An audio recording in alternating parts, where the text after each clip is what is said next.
All right, now to unpack U.S.-related matters and the ceasefire deal between Israel and Hamas. We're now joined by Director of the African Center for the Study of the United States at the University of Pretoria, Professor Chris Isike. Prof, a very good afternoon to you, and thank you so much for your time. Let's start with what's happening in the Middle East. Now, the announcement of the much-anticipated ceasefire deal was met with celebrations in Gaza, but there are already concerns about whether or not the deal will hold. We heard there from Israel Prime Minister Benjamin Netanyahu accusing Hamas of backtracking on some of the details in the deal. Hamas, of course, has denied this. How do you then see things unfolding ahead of the 19th of January and perhaps during the three phases of this deal? Well, thank you for having me, Nati.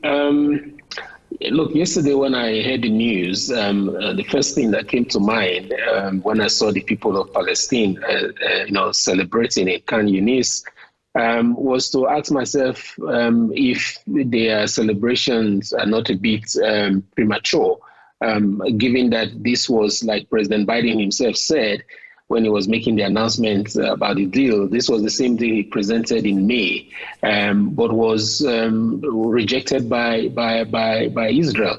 So the question I was asking myself was, what has changed? And given the penchant for Israel to act in bad faith, I was not very optimistic that there would be a deal, or even if there was one that was agreed to by the Israeli cabinet, that it would hold as agreed. So we'll just have to wait and see what happens in the coming hours before Sunday. Especially also because we know that cabinet vote is yet to be made in Israel. We understand, of course, that the Prime Minister has held up the cabinet vote on the ceasefire deal. So a lot of questions then around what that means in terms of Sunday. But let's now take a look on the role of the Biden administration in how it has responded to this conflict in the Middle East. I mean, let's start with the recent reports highlighting just the conflicting statements that were made by U.S. Secretary of State Antony Blinken. On the one hand, he says Israel has accomplished its goal of destroying Hamas, but later says Hamas has now recruited almost as many fighters as it has lost. I mean, what do you make of these statements? Look, that's the problem with the Middle East.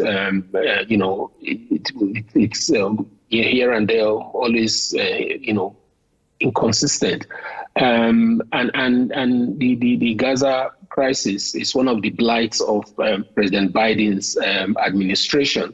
The fact that he could not, secure a ceasefire, secure a peace deal, or he could not use his leverage, to force Israel to accept the deal, the same deal they seem to want to be accepting now, could have been accepted in May, and maybe that would have changed the fortunes of either himself or Kamala Harris for president of the U.S. So for me, the Middle East, like the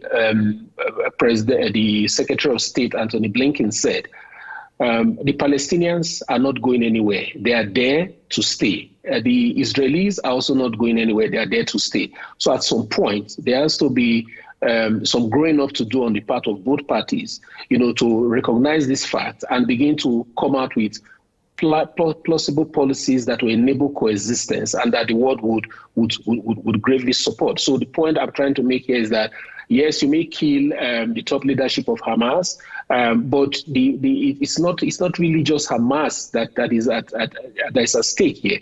It's the injustice, is the dehumanization, is the apartheid that the people of Palestine face. And that's why many of them, even if they are not declared Hamas members, tend to support the organization that they see as probably fighting for their freedom, even though it is coming at very huge cost for them.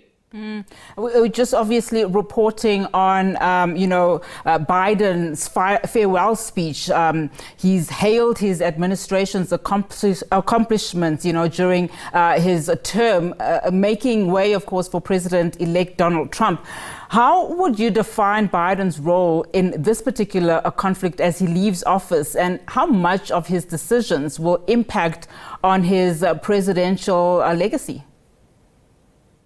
Look, President Biden did achieve a lot. Depending on who you're talking to and where you're talking from. For the American people, even though they may not realize it now, he was a pivotal and transformational president. If you look at what he had been able to achieve, domestically, despite the challenges he's faced, even on the foreign policy front, he did achieve quite a bit. I'm not sure we have time to begin to look into some of the specific achievements he achieved for the U.S. and for the world and the foreign policy front, but for this particular Middle East crisis, the Gaza conflict, for me, that is where he really failed, because you may ask the question of why is the peace deal that was put in place by Biden, the terms and conditions are not much different from what we have now. Why was it not signed in May?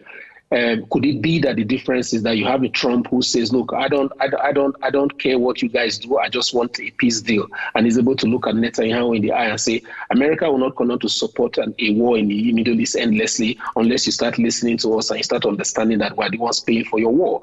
Biden failed to do that, and that's the reason many would argue that he failed to get any meaningful leverage. So that failure to leverage the American influence to try and bring a constructive end to this war much earlier, for me, would be one of the biggest blights of his presidency.